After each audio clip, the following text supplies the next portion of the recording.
जंगल जमी रे मका चाष को नहीं महाभारत नवरंगपुर आसी जंगल जमी जबरदखल को नहीं वन कर्मचारी और ग्रामवासी मध्य संघर्षर खबर।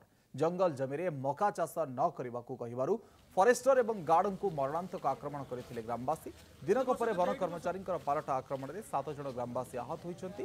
शुक्रवार रायघर निकट नाक्टी सेमेड़ा और कुसुमपुर गाँ निकट संरक्षित जंगल में गाँव किसी लोक मका लगाउथिले। पूर्व 400 हेक्टर जंगल जमी रे वनीकरण वन विभाग गात खोली गाँ लोक सेठारे मका लगाउथबार खबर पाई कुंदेई वन विभाग फरेस्टर हरिहर ब्रह्मा एवं गार्ड दीपक प्रधान पहुंची विरोध करते। उत्त्यक्त ग्रामवासी फरेस्टर एवं गार्ड को मरणांतक आक्रमण करते। गुरुतर अवस्था रायघर प्राथमिक स्वास्थ्य केन्द्र में भर्ती कर थाना एतला देते वन कर्मचारी। आज रायघर पुलिस तदंत कुसुमपुर और नाक्टी सेमड़ा गाँ लोक डाकी डाकबंगला को नहीं वन विभाग कर्मचारी माड़ मारी। वन विभाग कर्मचारी आक्रमण में 7 जन ग्रामवासी आहत हो मेडिकल रे भर्ती होती।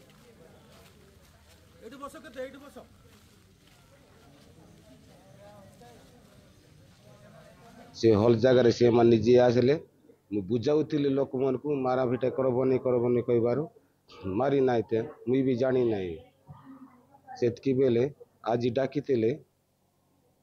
आईआईसी आज्ञा सिटी आसवा बेले आम सिटी जाइलु थाना रे सेतकी बेले से फरेस्टर मान आसिक मारा पिटा करदे 7 जन को मारा पिटा करदे। से फरेस्टर माने हरलाल फरेस्टर जड़े और सुशांत फरेस्टर जड़े से कृष्ण फरेस्ट वाला थे आज्ञा सब लोग 20-40 जन थे। जंगल जमी चाष करूँ मका लगा से नक्टी सेमड़ा ग्रामवासी आसिक आमको विरोध करुला तार आम संघ लोक मैंने झगड़ा झाटी मारापिटा होदेलु।